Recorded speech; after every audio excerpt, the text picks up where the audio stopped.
to see. Yeah, it was, man. I saw the baptism line. I was like, I gotta get him back, and that just popped in my head. So that was a little fun exchange right there. So good. Well, welcome to the LFG broadcast for the second time. Autograph Nation, love seeing you out here in full force. This is going to be a super fun one today. So, just to kick things off, we have a lot of amazing things going in Autograph Nation. As always, got exciting drops coming up across the board. Things coming with Slam Magazine, the Usain Bolt collection coming, Tony Hawk things in April, a few things that we haven't announced that we're going to be announcing this month. I'll let Tom speak to that a little bit more later on. But the first thing that I really wanted to dive into, Gronk and I talked a little bit about his last collection. He's been getting involved in Tom since you formally retired. How's it been to be, I mean, even more involved in the day to day? I have told the community that I tried, I tried to keep some work off your plate during the football season. But how's it been to be back and just closer to the actual day to day aspects of this? First of all, I appreciate you taking all the heavy lifting off my hands because you guys are extremely talented at that, and I love playing my role. Like any good team, people have to be in a position to succeed, and you got to put people in a position as I think your role might be like head coach, Dylan. You gotta deploy all your weapons in the right place. So, we've obviously had some really fun things going, and I'm just continually amazed by what our team comes up with. And um, like you said, we got some things coming up here in the future. We'll talk about a little bit later. Some really cool projects and partners. Obviously, it's all about this amazing community that we're building, and I'm just more excited about what's to come, and actually excited to play a bigger role in building our amazing team. We got great vision for what people want, what our audience wants, and want to keep delivering for all our fans out there. That's what it's all about. I know, and I can't wait to share that live entertainment partnership we put together. And thank you for being so instrumental in putting that together. So stoked on that. And a lot of the community questions have been about, and this is I'm skipping a little bit down, but both of you, if there's ever an autograph event in Florida, I mean, we're all going to hang out, right, and spend some time with the community. Absolutely. Gronk's had some events in Florida over the years, and normally we gather in large stadiums, but if we come up with a live event, I mean, I'm there. It's going to be a lot of fun for me to be there. I don't know what kind of I've been to some of Gronk's events. Those things can get pretty wild. So I don't know if we could mimic that exactly, but it would be legendary if we could do that. Yeah, because it'll be an autograph event, so I'll probably be autographing people's chest at the event. After the pool party. Just to see that. That's right. A Gronk keg pool party with boats in the sun. That'd be amazing. Maybe some avocado tequila to go along with it, but That would never hurt. never. Cool. Well, before we dive in, I really want to leave some time for the community to ask some specific questions to the both of you. I'll step out of it, but I wanted to talk about first something that we're doing this week that's pretty fun. We're launching an autograph trophy room contest because Tom, I mean, you were the one to announce it on Super Bowl weekend. We were able to give out these cyber rooms to our users, give them a house for their NFTs. And people have said, my trophy room's the best, my trophy room's the best. Our goal now is to settle it once and for all and have some healthy competition in the AG community. So Brett is ready to drop the rules now. We're going to be sharing a link to the autograph trophy room contest starting today at 4 p.m. Eastern through March 10th at 5 p.m. Eastern. We're going to be letting the community vote on their favorite autograph trophy rooms by reacting with the LFG emoji. And then from there, Tom, I think you're going to interact with them and tweet it out and tag it. How does that sound? I think it sounds great. I want to see what people have come up with and how they've, kind of fitted out their trophy room. Um, a lot of people, it's been amazing just the engagement that we've had, since we launched, and how quickly you've got to just be engaged to jump on top of these drops that have come out. And I think we just have amazing world class talent that that loves to give things to the fans. And we can see this idea a while back. It was all about how do we deliver for the fans in a new ways, things that they can really take and own. And now we've actually been able to put their collections into trophy rooms that people can display and really show to their friends. So it is healthy competition is a perfect way to say it. When I was a little bit younger, we used to do that in a tangible way with our baseball cards. We'd show them off in our collections and so forth. But I think this is a way more, obviously, a very cool way to do it, and it's just going to get better and better as we go. Absolutely agree. And thank you for taking the time to be able to pick out your favorite ones.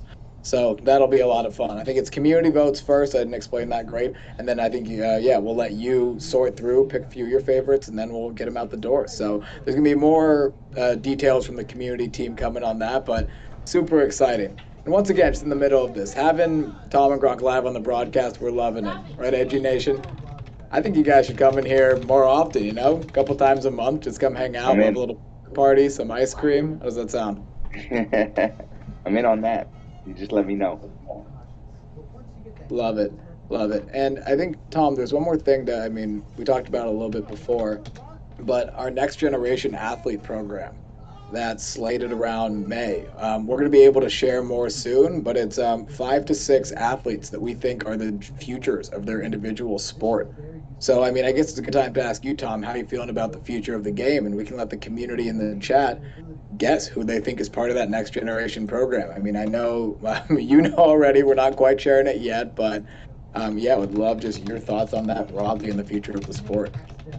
I think the launch we've had with all of our athletes, and we've had a lot of iconic athletes, but it's always, the future is always very exciting. And I think there's a lot of younger, aspiring young athletes that are working their way through the ranks, and they want to maximize their potential on the field, and in their sports, and in their, the different things that they're doing. So, it's fun to watch because I always want people to achieve their very best. And I've been around so many people that have done that in their career, whether it's sports, whether it's other aspects of life, and there's nothing better than that, seeing someone maximize their potential. And the opposite is, there's nothing worse than seeing someone not maximize their potential, having a great opportunity to do great things in a certain field, and then either sell themselves short or lose confidence that they can achieve it. But I love seeing people take advantage of their opportunities, understand the gifts they have that they really possess, and then what that means to the world, and then how they can display that and show that in a creative way. And some people do that creatively in sports. Some people do it creatively in art.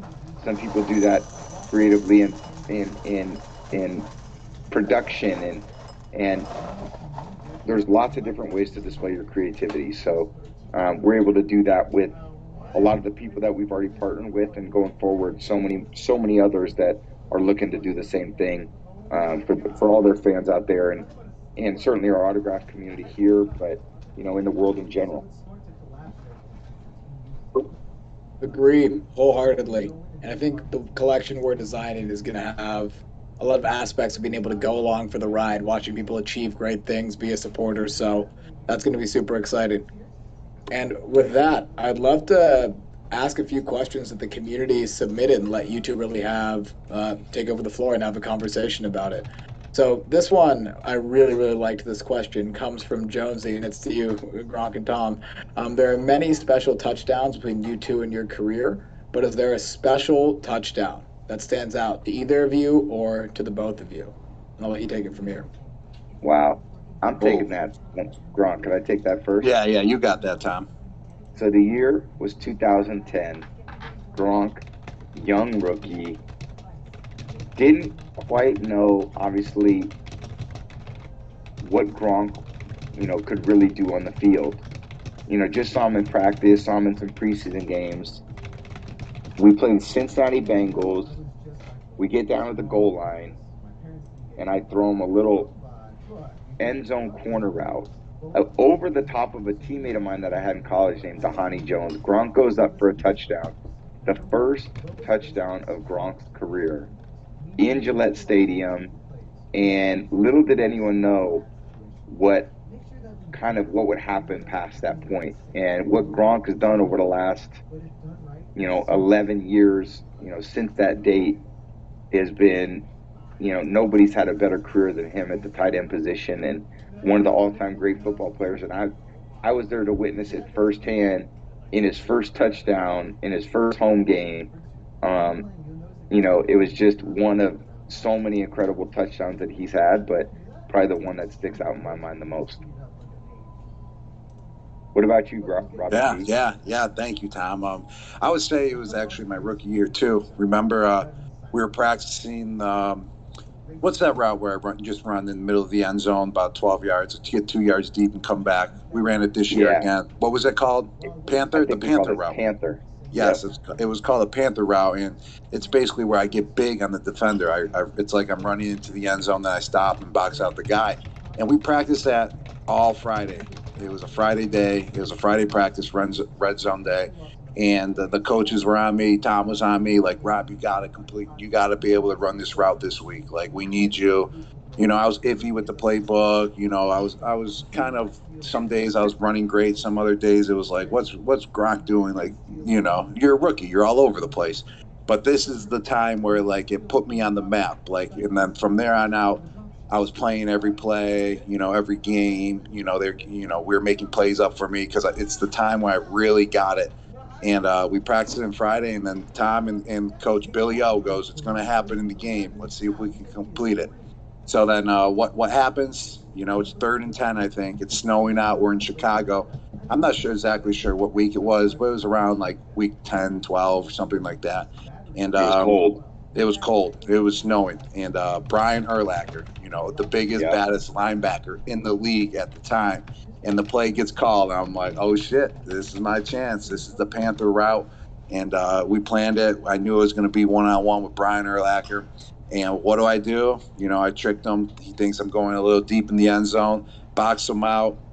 Tom put the ball nice and low, and we completed it. And that, I believe, that's the moment that that trust grew between Tom and I and the coaches and I, where everyone in the organization can trust me by showing that I took it from the practice field onto the game field, and it wasn't just a typical like play that I was open on. It came on Brian Urlacher, who was complaining that I pushed. He was trying to claim I pushed off, but I never did. Yeah. But it's the biggest step, I would say, one of the biggest steps in my career to get me to the next level. That's fine. I remember that, and I think that was like maybe the first touchdown of that game, and it was freezing cold. I think that was one of the. I think that was the last snow game I've ever played in, and I remember you bumped off of him, and the ref, Urlacher looked back at the ref for a flag, and they didn't call it. Probably today's day and age, they'd probably call those penalties a little bit more than they used to, but I remember that one too, like it was yesterday too. I probably remember all your touchdowns. Yes, that was pretty sweet. Yeah, it was, and that game was really cool too. I mean, it was snowing. We were sliding all over the place, and we won about like 49-7 or something. But what was really cool was that I think there was 12 seconds left in the half, and we had the ball on our own 30. And you threw a bomb to Deion Branch, and he caught it and ran it into the end zone with freaking 8 seconds left in the half. So I got a funny story about that, because the cool part about that was we were winning pretty good at Chicago. And sometimes when you're winning earlier in the game, and you're on the road, you just want to take a lead into halftime.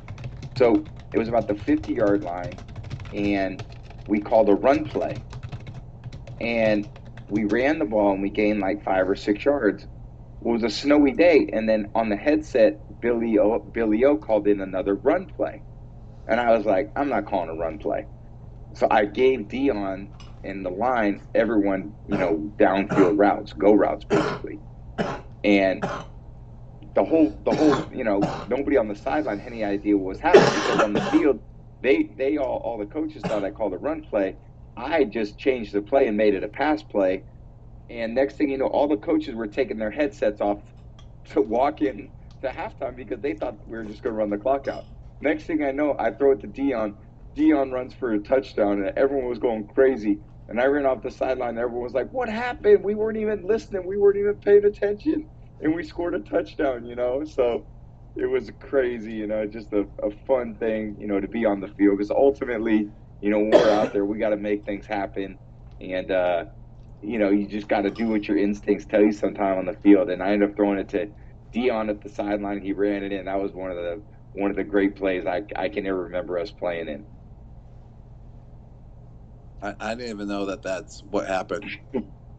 I thought it was a See, pass play from the beginning. See, that just shows no, shows that's calling a play on the fly and just seeing it. That's a good job.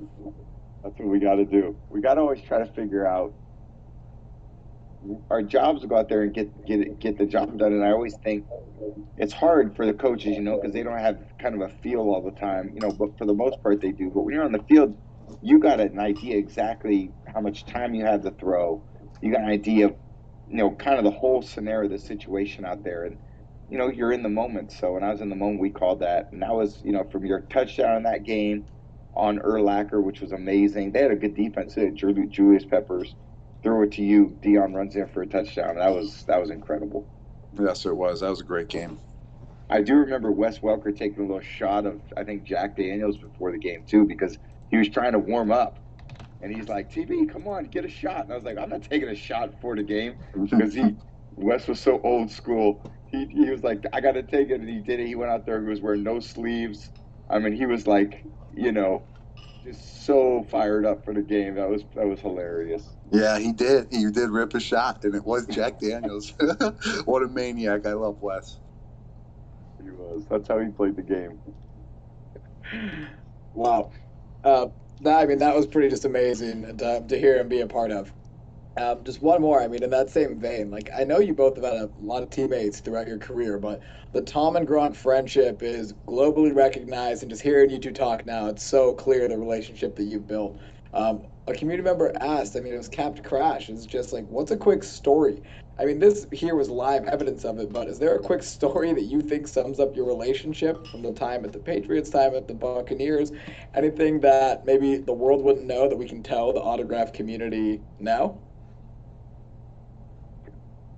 I mean, Go ahead, Gronk. You start. well, we did just give a couple pretty good stories, for sure. I There's a agree. I agree. yeah, there's a couple where we probably don't want to give out, you Agree. know, Agree. and then there's probably a couple more that we can talk about. But what's one that off top of your head, Tom, that I would say is a good one? I had a pretty good one. I think when I was going, how about when you were coming out of retirement? This is pretty good. So I decide that, I'm working out in New York City, and I was trying to train and like throw the football a little bit because, I was going to be a free agent after my time with the Patriots. And I was like, I got to work out, but it's freezing cold in New York City. So I texted a friend who played for the Nets, Kevin Durant. I said, KD, I know you guys have a practice facility. Can I come over there and work out? And I want to throw the football in the gym. And he was like, yeah, of course. And they were on the road. So he set me up with one of their guys. And Gronk was in town. And I'm like, Robbie G, I need you to catch for me. And at this point, Gronk's still retired. And I have no idea that Gronk's coming back, or I was just looking for someone to come catch footballs because I wasn't gonna like try to throw the ball at people and like hurt them, but I know I could never hurt you. Um, so we go over. I call Gronk. Gronk's like, I'm in. Let's do it. We go over to the Brooklyn Nets, this facility in Brooklyn. It's not at the Barclays Center, but it's near there. And we go in. We're like kind of touring the facility first. It's pretty amazing. Beautiful glass windows that overlook like Brooklyn. And then I got footballs, but Gronk and I are shooting hoops instead of catching passes and throwing and catching passes. So we're shooting hoops. So it's Gronk's got a ridiculous game. Guy can shoot, rebound, dunk. He like makes basketball look easy. Anyway, Gronk is like, yeah, I'm gonna start running routes. And I was like, you don't need to. You could just stay there and catch. He's like, no, no, let me run routes, just kind of see where I'm at. Next thing I know, Gronk's going through like the whole route tree of all the different routes that we've run over the course of like 9 years playing together. And he's running them like he never missed a day. And he's like running down balls, catching them, one handed. The guy has not played football in over a year.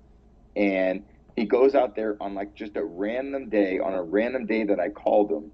And in my mind, I was like, oh my God, this guy is unbelievable. And like I said, I didn't even know he was coming back at that point. But that was like a day that I'll never forget because it was so out of the ordinary. But then it just showed me, that Gronk probably could have been an incredible basketball player, but then he took over a year off, came out and threw with me, and then looked like he had never missed a day. So that was an amazing day. That was a really fun day for me.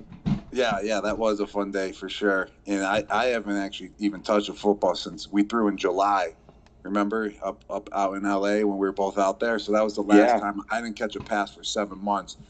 But then 2 days later, I remember you texted me and you're like, "How you feeling? Are you sore?" And I wrote back to you, "No." But to tell you the truth, if you asked me to throw again, I wouldn't have showed up because I was really sore. Yeah, I was like, "No, not one bit." I was like, Awesome. As always, I'm just checking out some community questions now. There were a lot of them that came in, but this is, I mean, not a surprise, but obviously crushing it. A question here. Um, will you guys do a Brady and Gronk collab drop? Both being a part of Autograph for the long term. Maybe some ideas of what that drop might be. How you feeling about that, Tall and Gronk? I would love to because I think it's so unique. I think that you know we'll let our creative teams get to work on it, and then Gronk and I can make kind of the edits we want to see what we want it to be. But I think we've had a lot of like historic moments together, whether it be Super Bowl touchdowns, record breaking touchdowns. Um, I think we've had unbelievable chemistry for a long period for really our whole career since we have been together. So, Gronk knows that like, we always have a connection. We always make things happen and our stuff is always goes down and it's the best. So I don't see why we wouldn't do it here with our AG community. "Yeah, definitely." I mean, we had that connection for like last 12 years on the field, and people love collections. They love individual, uh, you know, NFTs and cards and stuff. But when you have such a connection on the field and people seen it for so long, I don't see why like the excitement wouldn't be double if Tom and I, came out. Obviously, with an autograph NFT collaboration, I feel like that would be very special. It'd be obviously one of a kind. It's really never been done before, ever, in the trading card world. I mean, you've seen like I've seen trading cards before in my life where there's like two players on the card, but like two totally different random players, like different teams and positions, just no connection. So this isn't just throwing like two players on the card. It's just the connection that we've built over the last 12 years. So it's not just going to be thrown together. It's going to be a special edition. It would be super unique, and just the connection's been there for 12 years, and it would just make the card the NFT just unbelievable. It would be awesome to do. I totally agree, and it's something that AG Nation has suggested and asked for a while. I know there were some early discussions about it, but after this, I think we probably got to make it a reality. Come Okay, on, Dylan, get to work, bro. Let's go. Yeah, come on, Dylan. I'm trying. I'm trying. I mean, from two serial winners, I mean, I take that advice. But that's actually a good segue into the next question. For someone like me who's younger, but maybe more specifically to a younger generation who have dreams of making it to the NFL. I mean, you're both experts in not just football, but in what it takes to be able to play for a long time and play at a high level. Any suggestions to the future generation? Wow. I would say probably the interesting thing that, and I hear that question a lot, but I look at like you got to look at what allows people to be successful, and again, whatever field people choose is hopefully something they first of all really enjoy. Because if you really enjoy it, you're going to work hard at it. But if you don't want to work hard at things, the reality is going to maximize what your potential is. So if I look at myself as a younger athlete, one thing, there were some things that if you're looking at, okay, and let's say it's just competition because, I'd say I'm an athlete, it's inherently competitive, but it could be other areas of life, And what you really want to develop is there's a couple things I think that have allowed me to achieve what I have. And I think determination is one of them, which is, a little bit like resilience, just never settling for less than what you're capable of. Um, and discipline, discipline to create priorities. And then you got to, actions need to reflect what your priorities are. So you have to have discipline to show up every day to say, all right, I want to, let's say, be a great player. These are the things I need to do to be able to do that. And you got to, it's sometimes it's a little bit repetitive, but you got to surround yourself with people that empower you to do that too. Because you're not always going to be the smartest. You're not always going to be the biggest or the fastest, the quickest. You're not always going to have naturally the most skill in anything you do. That's just not possible. There's always people that are going to be better than you at certain things. You just have to find out what you really love, what makes you special as an individual, and then work really hard at those things and make them a part of your life and make them a part of your day. And never feel like you can't accomplish those things because there's going to be so many people along the way that tell you, nah, that'll never work, or that's impossible. It's one in a million to be able to do that, but you might be that one, and you got to believe in yourself to be able to do it. So don't think about the traits you were inherently born with. Like that's just a starting point. You got to think about the traits that you need to develop, and what you need to develop are the things that are sustainable over time. And those sustainable traits are going to be your work ethic. They're going to be your discipline. They're going to be your determination, just to name three of them. But if you stick with those, those are going to take you way past your competition because everybody wants certain things easy at the beginning or certain, it's like an NFL season. The hard part about the NFL season is not the first 4 games of the season. And the hard part about the NFL season is not the last 4 games of the season. The hard part's the middle when no one's watching, like no one understands the grind, but you really got to be determined and disciplined to show up with a great attitude every day to try to make it as great as possible so that when you get to the end, you're in the best possible position to succeed. And yeah, it's hard, but that's also what's going to separate you from the competition because everyone wants, you know, everyone wants to achieve certain things, but in order to achieve certain things, it's not going to be easy. And certain to maximize your potential isn't going to be easy. It's gonna you're gonna have to commit to it. And if you commit to it, I think the payoff in the end is going to be entirely worth it. Yeah, definitely. I mean, and countering off what Tom's saying, everything he said there is very, very true. Seen a lot of it at the highest level. You definitely got to put a lot of what Tom said into it in order to just sustain yourself, but also just taking care of yourself, taking care of your body. When you're young, when you're 20, you just feel invincible. 21, 22, 23, your recovery rate is just so quick, just naturally. And you start losing that at about 25, 26 years old. And you start learning as an athlete, oh man, like I got to really take care of myself in order to keep going, in order to keep playing at a high level, or else I'm going to be out of the league. I'm not going to be playing no more.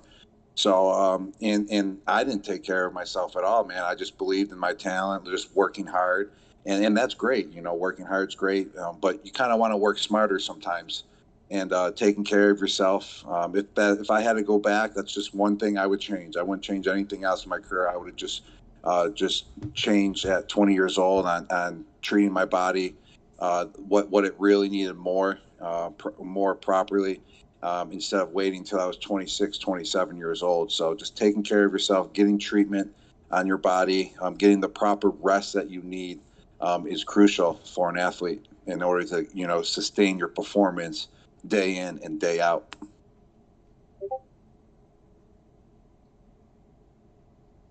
That's, I mean, inspiring from you both, and I really appreciate that. And I'll get to work on getting that collaboration.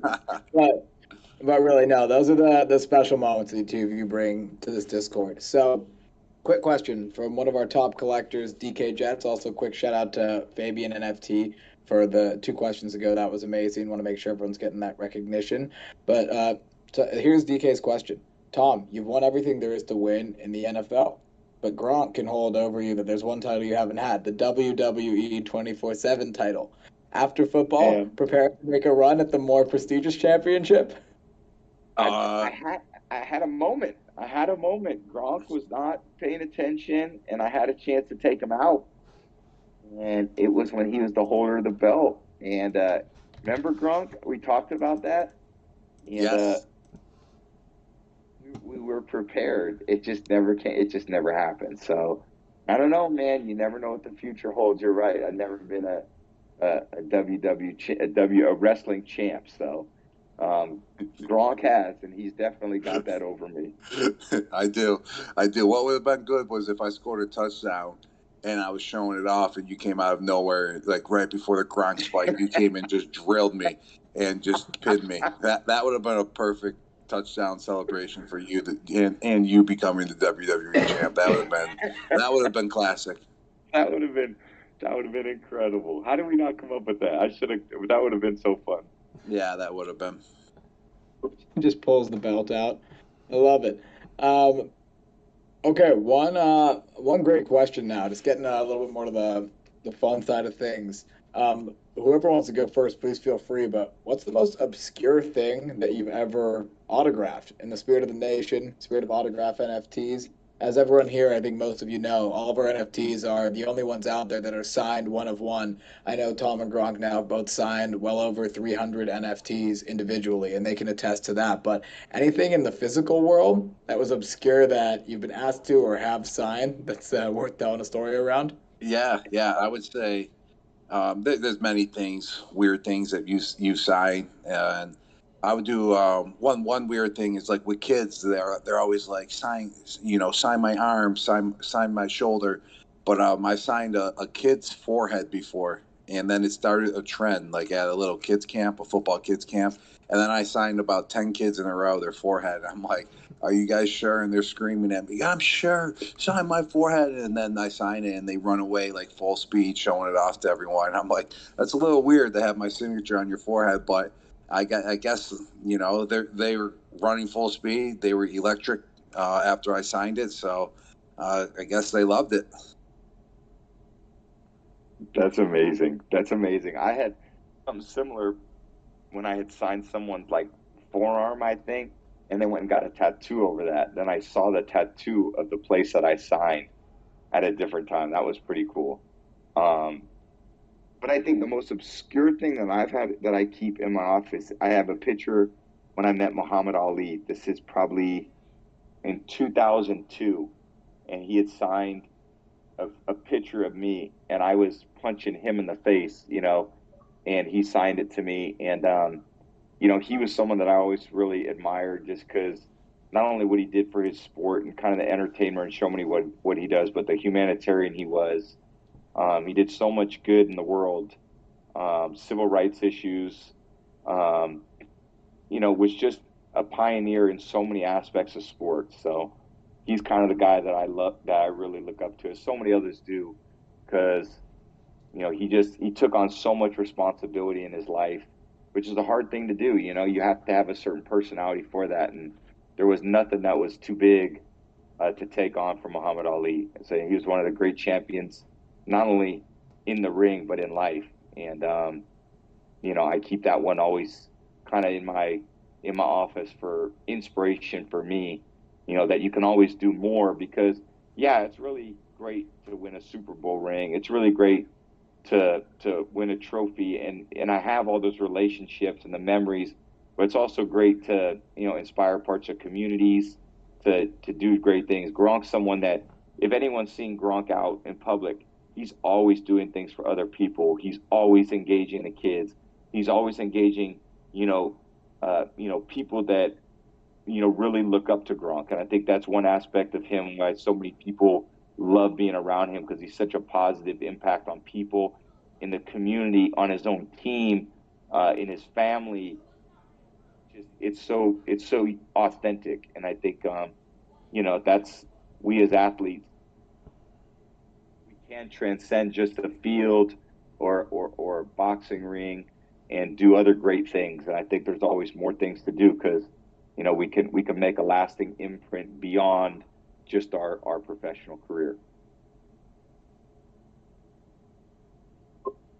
And that's something that you're both well known for. And I know that we're almost at time. Well, first, I just want to thank you both for taking the time and being a part of this broadcast. Would, of course, love to have you all back soon. But, Tom, as co founder, co chairman of the company, as you said in your Instagram post, one of your main focuses in life after football, family, friends, and autographs, one of the companies. I mean, any parting words to Autograph Nation? I mean, looking ahead at the calendar, things to come, anything you'd like to leave us all with? Well, I think, first of all, I love what we've started at Autograph, and obviously talking to our amazing audience in Discord. I know everyone's going to super excited about what's to come. There's a lot more to come. We're getting started on a lot of different, areas to continue to engage our fans, whether it's, you know, relationships that I have with people that like Gronk, whether we do live events. We have different partnerships in the works with AEG. We've got our drops coming up that you referenced earlier with Slam and Tony Hawk and um, Usain Bolt. I think we're just going to continue to evolve and grow and work hard at it, and you know, just create the most unique NFT experience in the world. And I know that that's what our team is focused on. That's what our audience wants, and just proud to be associated with all the people that tune in and love being associated with us. So we're going to keep doing great work for you guys. Love that. Thank you so much, Tom, for those closing words. I know I'm going to keep working my tail off. The community's here to support us, and we're going to build the most amazing vision in Web3. And I mean, Gronk, Tom, this has been one of the coolest moments I've been a part of. You can see from the chat, the community's absolutely loving it. Thank you all so much for the time. Yeah, Dylan, We man, appreciate it, appreciate man. it. Yeah, thank you, man. Thanks, Dylan. Thanks, Robert G. Yeah, thank you, Tommy. Good to catch up, All right. man. Yeah, same here. All right. Thanks, guys. We'll talk to you guys soon. All right, later, guys. See everybody. Late.